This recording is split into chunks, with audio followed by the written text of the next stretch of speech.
ഇന്ത്യയിലെ ഏറ്റവും ഭയാനകമായ ക്ഷേത്രം. രാജസ്ഥാനിലെ മെഹന്ദിപൂർ ബാലാജി ക്ഷേത്രത്തെക്കുറിച്ച് കേട്ടിട്ടുണ്ടോ? ഇവിടുത്തെ കാഴ്ചകൾ കണ്ടാൽ നിങ്ങൾ ഞെട്ടിപ്പോകും. പ്രേതബാധകളിൽ നിന്നും ദുഷ്ടശക്തികളിൽ നിന്നും മുക്തി നേടാനാണ് ഇവിടെ ആളുകൾ എത്തുന്നത്. വിചിത്രമായി പെരുമാറുന്നതും നിലവിളിക്കുന്നതുമായ ആളുകളെ ഇവിടെ എപ്പോഴും കാണാൻ സാധിക്കും. ഭഗവാൻ ഹനുമാന്റെ ബാലരൂപത്തെയാണ് ഇവിടെ ബാലാജിയായി ആരാധിക്കുന്നത്. എന്നാൽ ഇവിടുത്തെ നിയമങ്ങൾ വളരെ കർക്കശമാണ്. ഇവിടെ നിന്നും പ്രസാദമോ ഭക്ഷണമോ ഒന്നും പുറത്തേക്ക് കൊണ്ടുപോകാൻ പാടില്ല. ദർശനം കഴിഞ്ഞ് തിരികെ പോരുമ്പോൾ ഒരിക്കലും പിന്നിലേക്ക് തിരിഞ്ഞു നോക്കരുത്.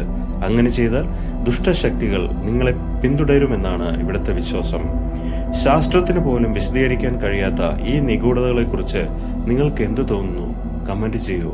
കൂടുതൽ വിസ്മയങ്ങൾക്കായി ചാനൽ സബ്സ്ക്രൈബ് ചെയ്യാൻ മറക്കരുത്.